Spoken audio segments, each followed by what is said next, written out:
So it's $10 for a BJ, $12 for an HJ, $15 for a ZJ. What's a ZJ? If you have to ask, big man, you can't afford it. I want to know what a ZJ is. Come on. Let's just think about this real quick. A ZJ. It's probably where somebody's tickling your back end and your front end at the same time. I don't know. Zip, zip, zip. Maybe that's the noise that it gets made. Anyway, hope you're having a great day. What's up? It's DeHuff. It's another episode of DeHuff Uncensored. Yeah, I damaged you. I damaged you so quickly.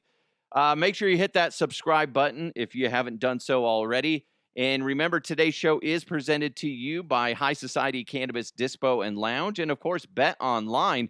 Bet Online is your number one source for all your sports betting needs this season, from baseball, golf, soccer, right up to the top fights in UFC and MMA, and of course, boxing.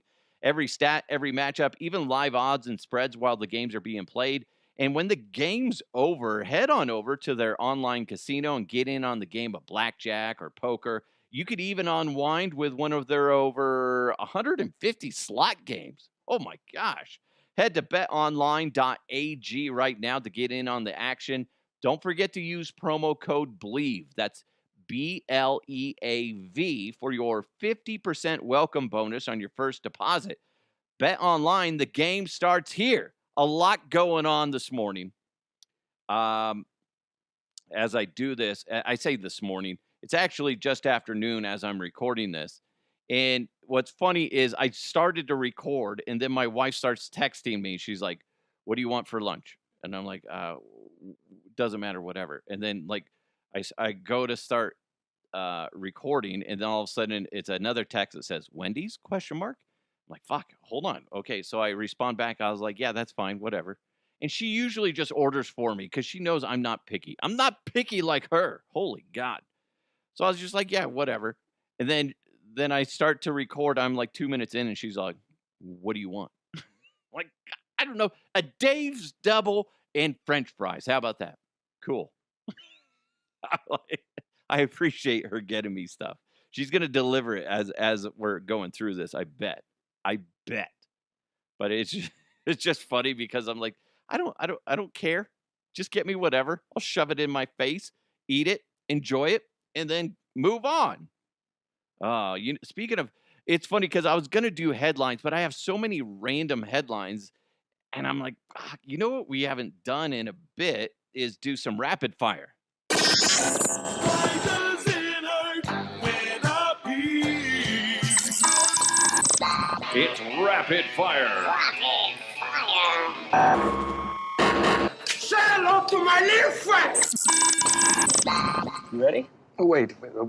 So we're just gonna wing it? There's a big difference between winging it and seeing what happens. Now let's see what happens. This would make my blood boil. If this has happened to you, I don't know how you're not in prison. Hopefully you're not in prison because of this. Well, hopefully you're not in prison in general. Jesus Christ, I'm sorry. Sorry. Don't do bad things. Don't go to prison. Blah, blah, blah, blah, blah. A passenger refused to deplane after, get this, getting double booked. I don't know how I would respond to this.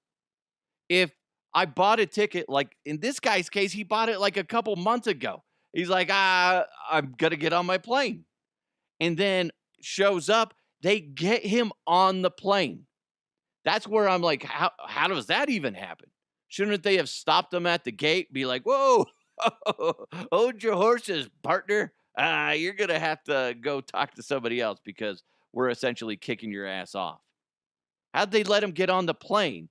He goes to sit down. There's somebody in there. They show him the ticket. They're like, they have the same seat number. What the fuck is going on, airlines? This is like day one shit. You guys have been doing double booking for a long fucking time, and it makes no sense. I had somebody try to explain to me why airlines double book, and they just couldn't. Here, let me see if I can. Airlines double book. Why do airlines double book? See if the AI can come up with something. Airlines overbook flights, also known as selling more seats than there are on the plane, to compensate for no-shows and last-minute cancellations. This practice is based on a complex system that analyzes historical flight data for passengers on specific routes. Overbooking can help airlines maximize profits and also piss off fucking customers. That makes no fucking sense. I get it. No shows and cancellations. Cancellations are one thing. No shows, they paid for the ticket, right? So who fucking cares? I get it. If somebody so they're hoping that somebody doesn't show up. That's a moronic way of doing things. Now, it's never happened to me where I've gone to sit down and somebody's sitting in my seat and they have the same seat number as me. I would lose my fucking shit. And this customer got onto the plane and they're like, oh, wait, you shouldn't have been on here because we basically kicked you off. I don't understand that. That makes zero sense to me. How about you have people on standby? I don't know. Listen, I don't know airline stuff. For me to even try to wrap my head around this stupidity, it's just going to make me look even dumber than I actually am. But it seems pretty fucking basic that you don't sell a seat twice. Am I wrong on that? Am I taking crazy pills? I feel like I'm taking crazy pills. It's ridiculous. Come on, guys. Airlines. And it's not by mistake that they're doing it. They're doing it on purpose is the thing. And it's all about money. So they got bad publicity. Here's the thing. People are still going to fly. They're not going to lose anything out of this. But to add to the equation of you guys are double booking people still because you're hoping that people cancel at the last second or people just decide not to show up so then you can still get extra money. The fact that you guys do that is a joke. But then to add, like I said, to add to that equation, you got the Boeing bullshit still going on. You got planes like, losing shit like in bursts of flames. Just pick a week. It's happened. It seems like it's happening once a week. I think it was last week, there was a flight in Oklahoma, I believe it was, where all of a sudden it just plummeted down to 525 feet, just barely above the skyline of, all the businesses in Oklahoma City. It's like, come on, guys.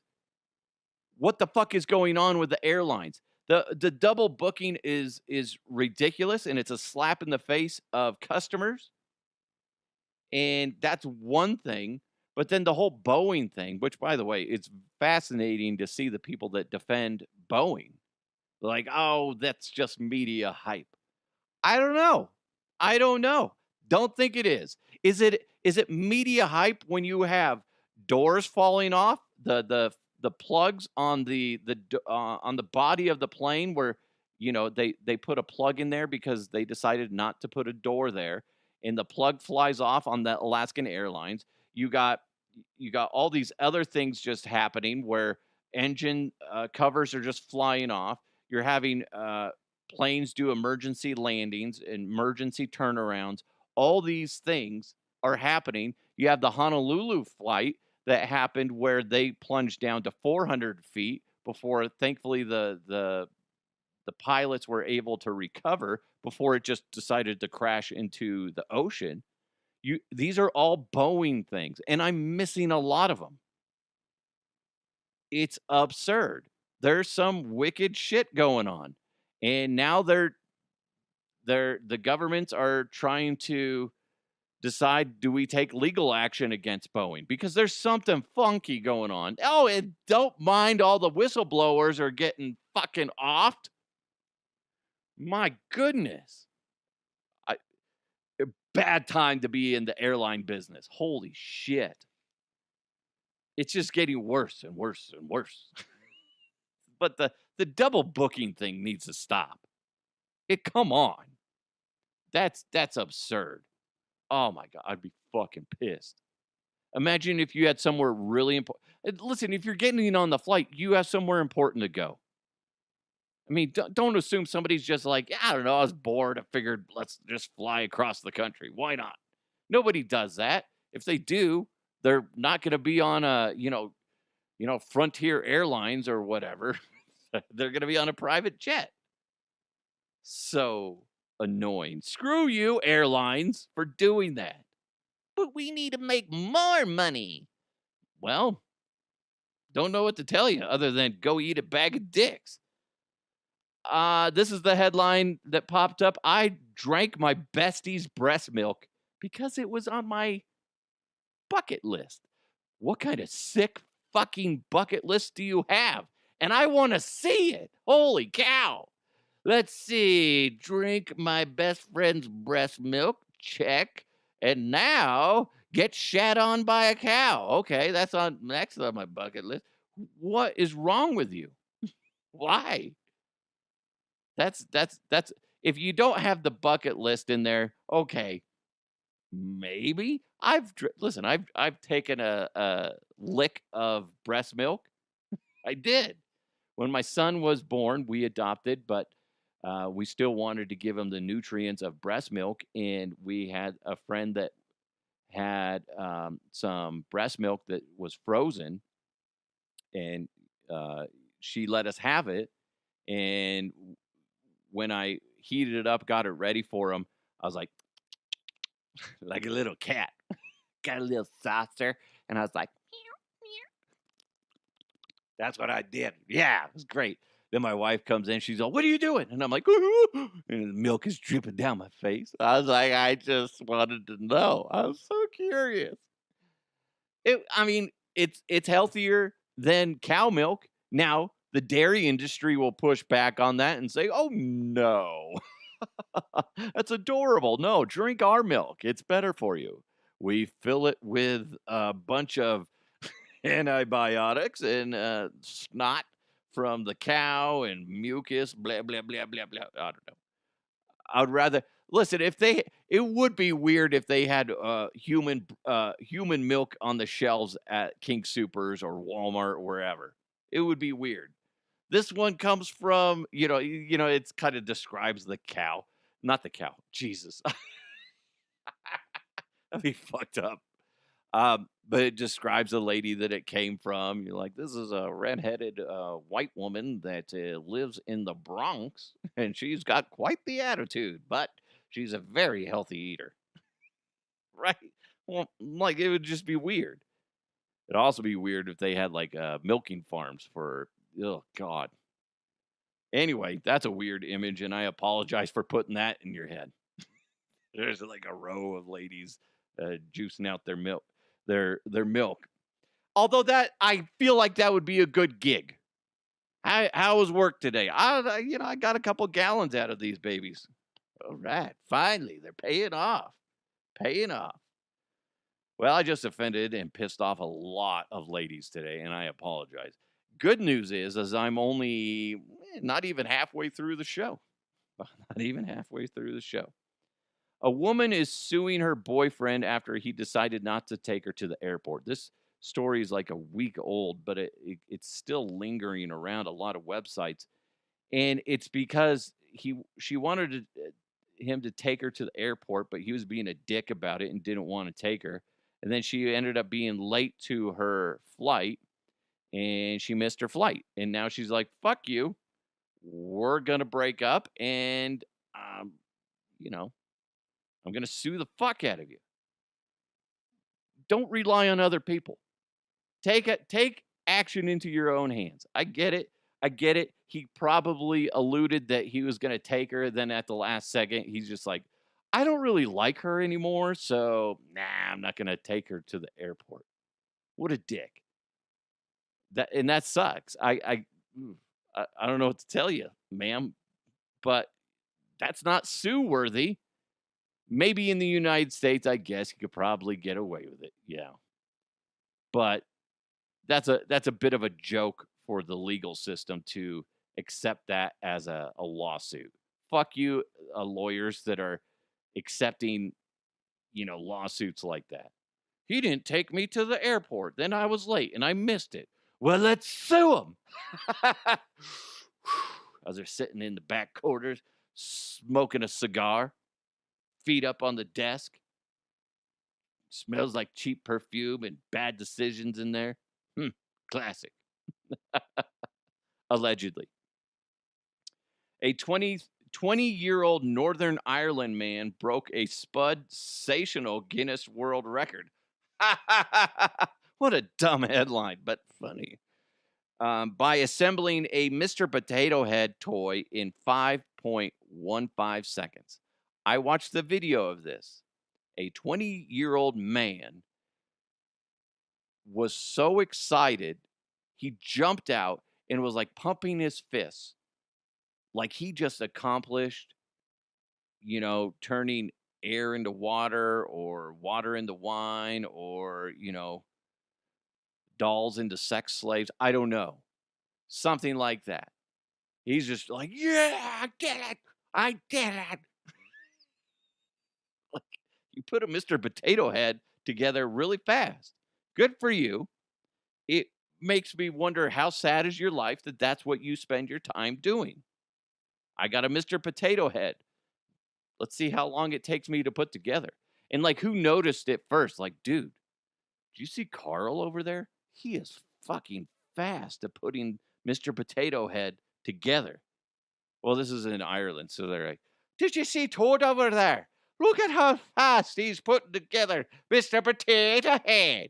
Oh, yeah, that's right. He's pretty fast. We should probably get him in a Guinness World Records or something. I don't know if you guys know this, but that was not actual audio from Ireland. That was me. That was me. You're welcome. I know what you're thinking. You're like, wow, that dude's got skills. I am a master of disguise. I just look at it this way. Are you really that proud of yourself? He's not hurting anybody. I get it. Do you use that to pick up chicks? I don't know if you know this, but I'm a Guinness World Record holder. Oh my God, that's so sexy. For what? Well, in 5.15 seconds. Yeah. What? I can put together a Mr. Potato Head toy. Do you want to do me or what? No. No, I don't. Jeez. Can you imagine? This is my boyfriend, Kyle. He's really good at putting together Mr. Potato Heads. What? Yeah, I'm really good, Mr. Johnson. I can put together Mr. Potato Head in 5.15 seconds. What can you do, Mr. Potato Head? What can you do, Mr. Johnson? Shut the fuck up, Kyle! Thanks, honey. My goodness. What a dick. Again, he's not hurting anybody, but holy crap. That's not something you put on your resume, that you can put Mr. Potato Head together in 5.15 seconds. Jeez. Imagine if that's where he peaks in life. That's going to suck because it only goes downhill from there. What do you do after that? Well, I'm putting together Mr. Potato Heads in the back alley, for money, and then sometimes I have to jerk people off. Okay? That's my life. It's my life. Anyway, High Society Cannabis Dispo and Lounge is the first and only licensed cannabar in the state.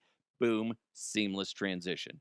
It works like an alcohol bar, but it's for cannabis, and you got to swing by High Society right now because you can purchase up to an ounce of flour or 8 grams of concentrate, consume what you like, and then take the rest home.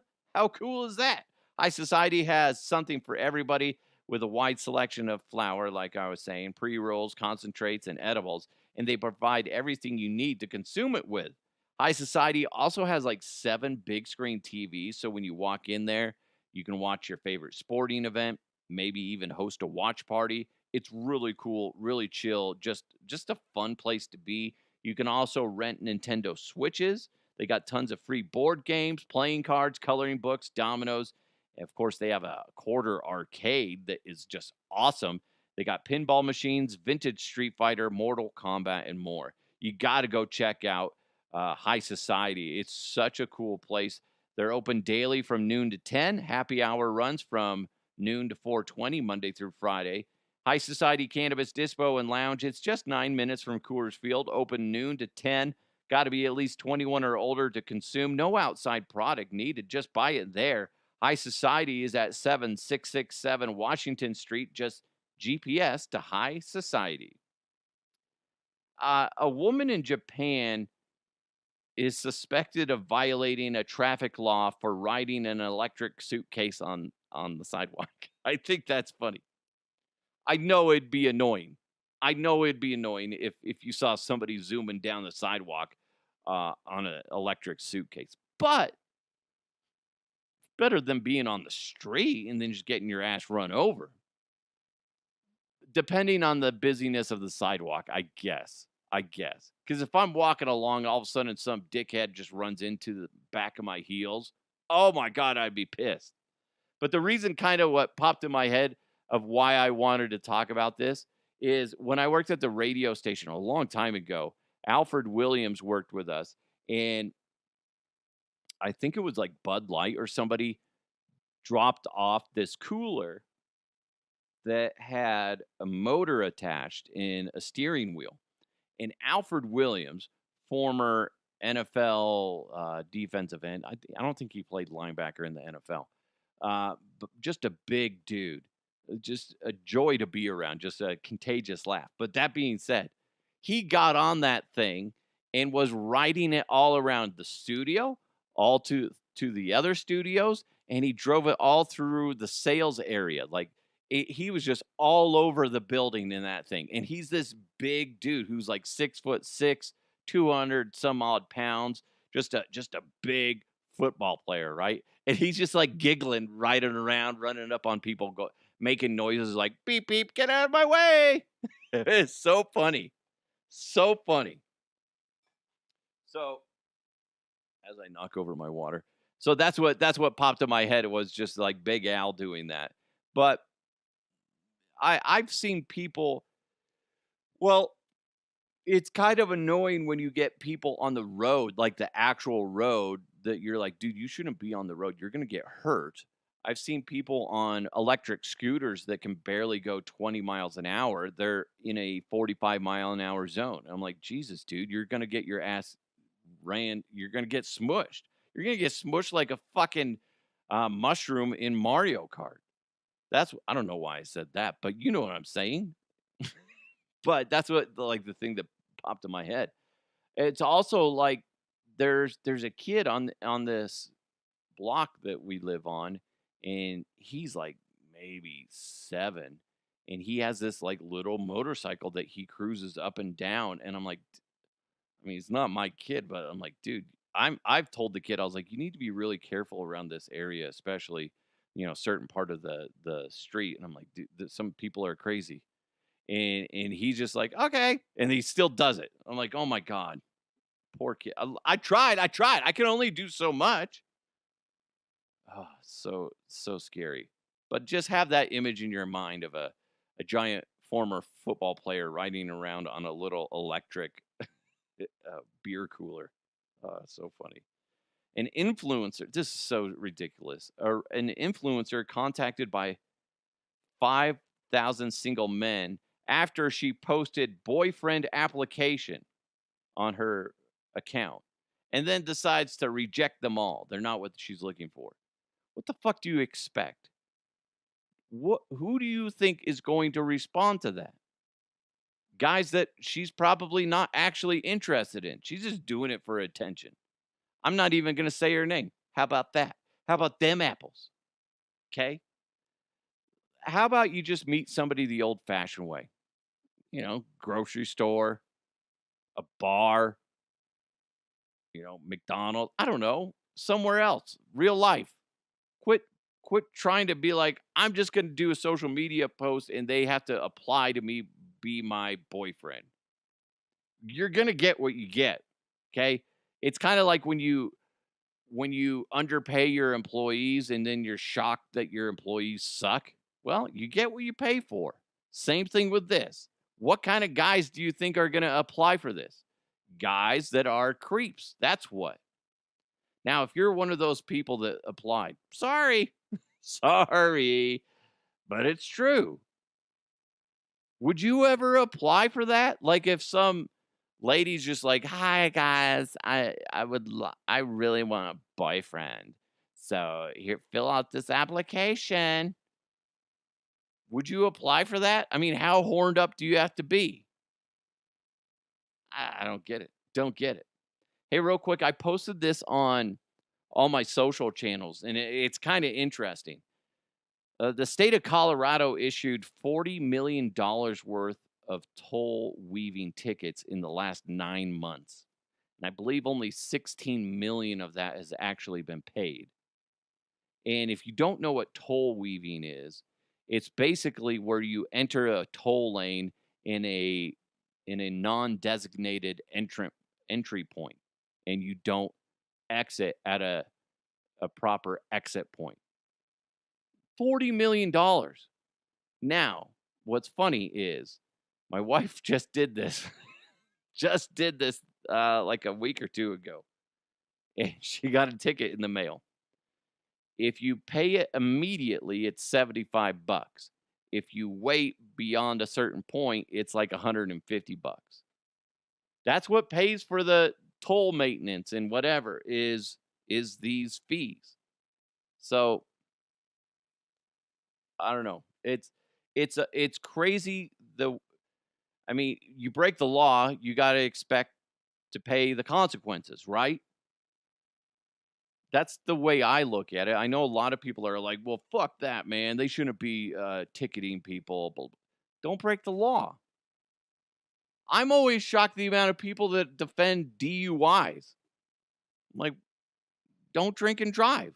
How many times do you turn on the news? While it's all depressing for the most part, but how many times do you turn on the news and you see another story of people dying because of drunk drivers? Don't drink and drive. I'm guilty of it. I did it a long time ago. It's scary as shit. It's scary because there's drunk drivers that kill people during the day. Not to bring this episode down or anything, but don't break the fucking law and then don't complain about what the consequences are. It's clearly labeled on toll roads not to break the double lines. So, like my wife, she had to own it. She's like, I didn't know they'd get me. And it's the same thing like DUI. You get a DUI. Oh, man, I thought I could drive well. Well, you can't. And you're lucky you didn't kill somebody. So don't break the fucking law. And it's like me, if I'm speeding or something, that's on me. It's nobody else. I shouldn't they shouldn't even have speed limits. Bleh, bleh. People, come on. Just don't break the law. Just don't. And then you don't have this problem. Brandy. She's going, you better not talk about me doing this. I was like, oh, I'm going to. She was going to it was probably more than a few weeks ago, is when they were going to the Brooks and Dunn concert. And she needed to get over, and she's like, screw it. I need to get into this lane. Otherwise, we're going to be here forever. She did it, broke the law, got a ticket. We all get tickets for something eventually. It's not the end of the world. It's $75. I was like, pay that shit now so you don't have to pay double. But I don't know. It's wild to me that $40 million worth of fines were in the last 9 months. I don't know what the math is on that, but that's a lot. That's just in Colorado. That's wild. I'm sure other states are even worse. Probably on the East Coast. You guys have a lot of toll roads up there. Anyway, thank you guys so much for supporting the show. Really appreciate it. Make sure you hit that subscribe button wherever you're listening. And big thanks to High Society Cannabis, Dispo, and Lounge. And, of course, Bet Online. Go to betonline.ag. You know what? Today was a good show. I felt it. Feel good. My loins are very swollen with pride. Fuck off, wanker. What? Come on, stop it. Anyway, you guys have an amazing day. Let's continue to move forward. I'll talk to you next time.